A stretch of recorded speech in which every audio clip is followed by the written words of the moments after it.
As a disclaimer, the resources we're about to talk about are resources that have worked for us. As you're starting out through MD1 and as you progress through medical school, you'll find some resources work better than others. Right now, Riley and I are just going to talk about the resources that have worked for us.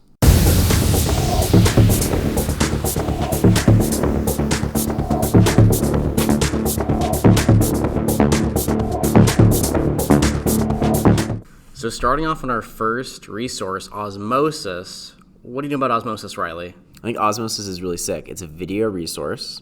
I would call it kind of like a board review resource. A lot of the videos are about a lot of different topics, though. Find anything here from like anatomy, N1 through 9s of diseases are good to start off in Osmosis. Micros, there's a lot of micros in Osmosis that are really, really good, especially for MD1 and MD2.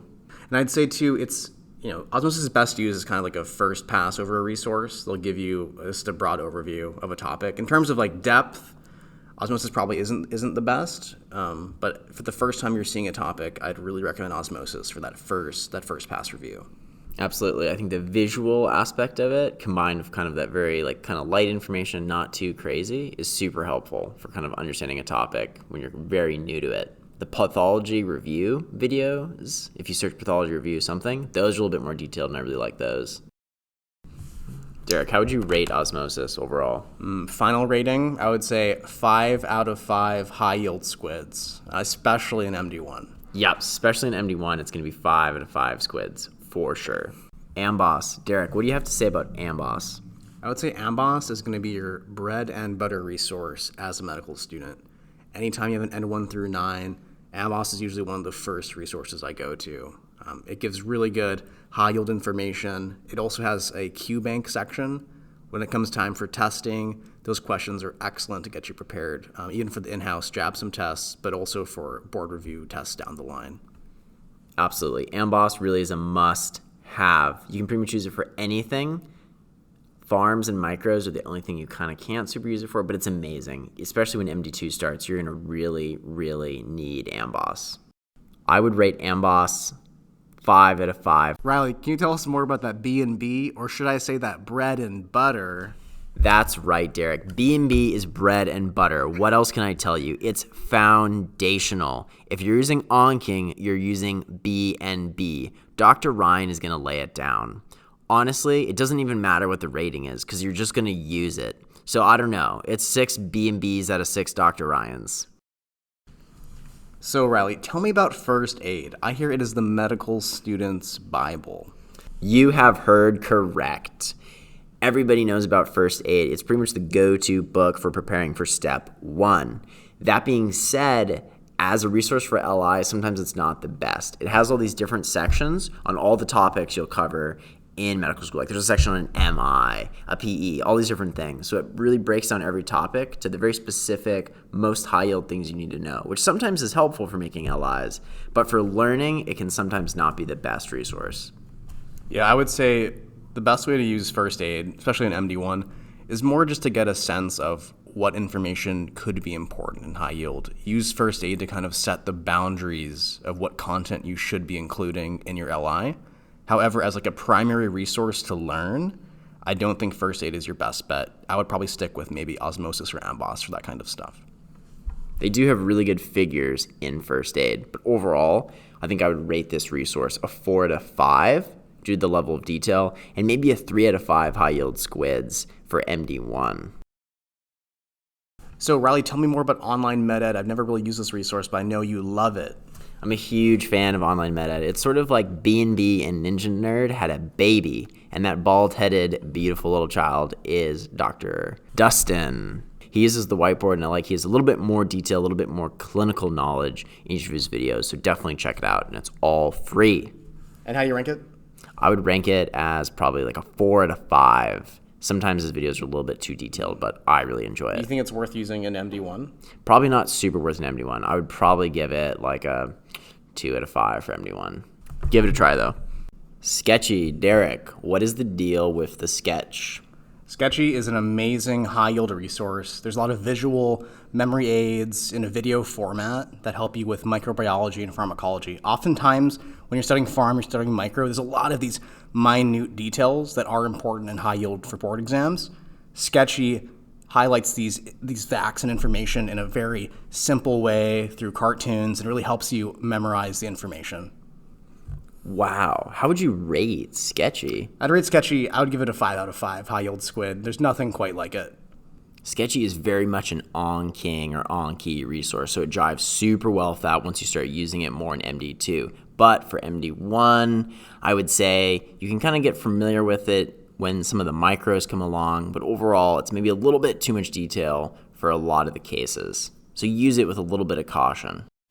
Riley, tell me about StatPearls. Boy, oh boy, StatPearls. It's a little bit like Amboss, but it does a really good job of breaking down different topics such as farms or different diseases, and it breaks it down into a format that's very similar to LIs. So it'll be in kind of an N9 format, or it'll be in a farm LI or a micro format. It's just super good. It gives a lot of clinical information that's similar to Amboss, but it has a really nice presentation and will often give a little bit more detail that's more from a clinical perspective. Yeah, I would say too, if you're having trouble on Amboss finding enough information about whatever you're looking at, StatPearls is another good kind of like second pass resource, gives you a little more detail. And a really great thing about StatPearls is it's so easy to use. You can type in, just for example, into Google, myocardial infarction, StatPearls, and it'll basically give you an N1 through 9 article on it. There's a cite this page function too, which makes getting the references really easy. And you can use the StatPearls for other things too, like you might be working on like mechanism of pain or something. StatPearls mechanism of pain will give you some good articles. How would you rate this, Riley? I would probably rate them a 4 out of 5 high yield squids for sure. Sometimes when you really find that really good StatPearl article, it's a 5 out of 5. Yeah, I would agree. Some of the articles can be kind of dense and go over your head a little bit, but overall, I think it's a great resource to use, and I think MD1 is a fine time to explore it. Riley, can you tell us more about ClinicalKey and how you use it? I use ClinicalKey for farm LIs. Go to the JABSOM library website, click ClinicalKey, and then search the drug. Specifically look for the drug monographs. These will give a ton of information about these different drugs. I like them. Sometimes they can be a little long. They're great for method of actions. If I read something or see a Sketchy video and I maybe want to check my work, go to ClinicalKey, quickly look through it, don't get too bogged down with the details, and then make your LI. I would rank it 3 out of 5 high yield squids due to it being very text heavy, and oftentimes it's just the same information that's in Osmosis. Derek, who is NinjaNerd? NinjaNerd is an education god, I would say. He has a YouTube channel on like probably 100 different topics you'll encounter in medicine. Everything from just like basic physiology to in-depth looks at EKGs, diseases, how to interpret EKGs. He's all over the place with his content. I think he's a great resource. However, the videos can be pretty long and they go very, very deep. But if you're that kind of person that wants to know the information down to the T, I think he's a great resource. In terms of foundational concepts in MD1, I still think it's a good resource, but you have to kind of pick and choose what videos you want to watch because some go a little too deep.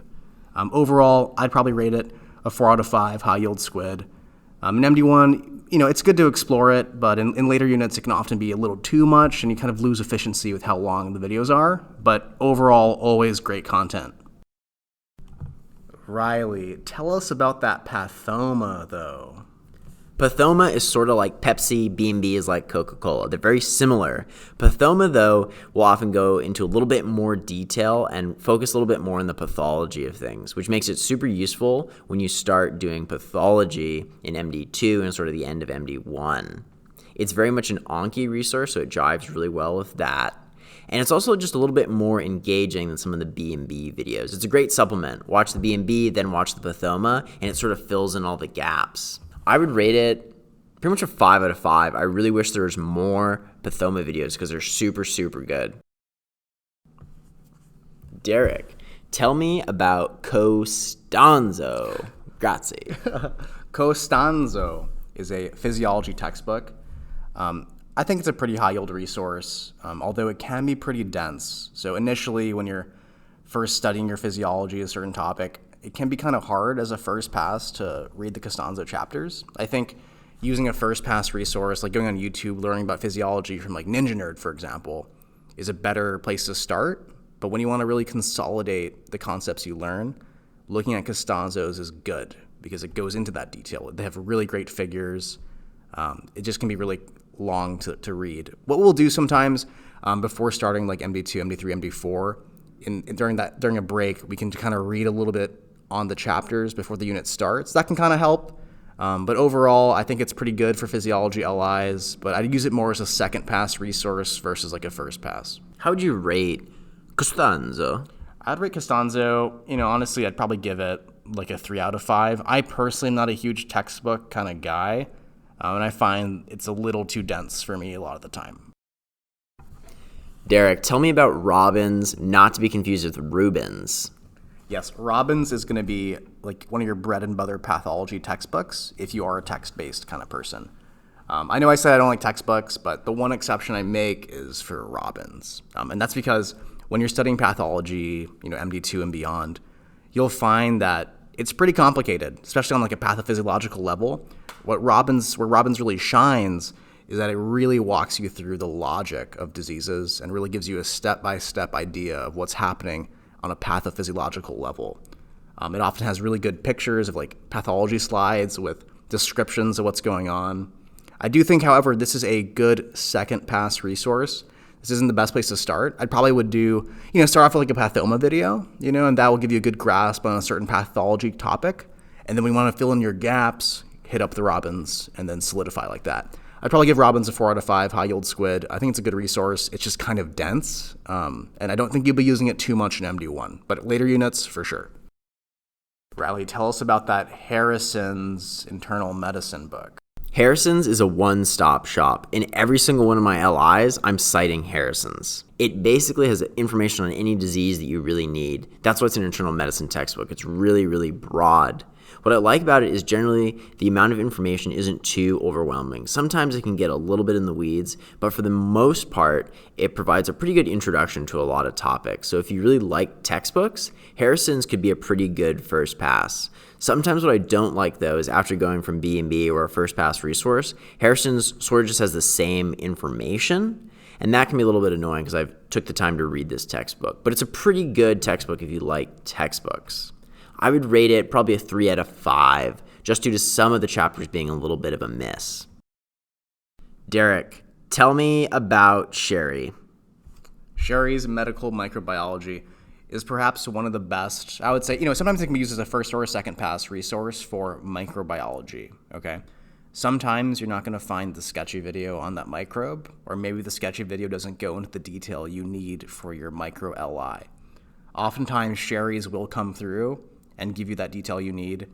And, for the most part, most of it's high yield, I would say, but there can definitely be some extraneous details you're not going to find in other board review resources about the microbe, which might be a little more on the lower yield side. But overall, I'd give it like a 4 out of 5 high yield squid for microbiology LIs. I think it's actually a really good resource.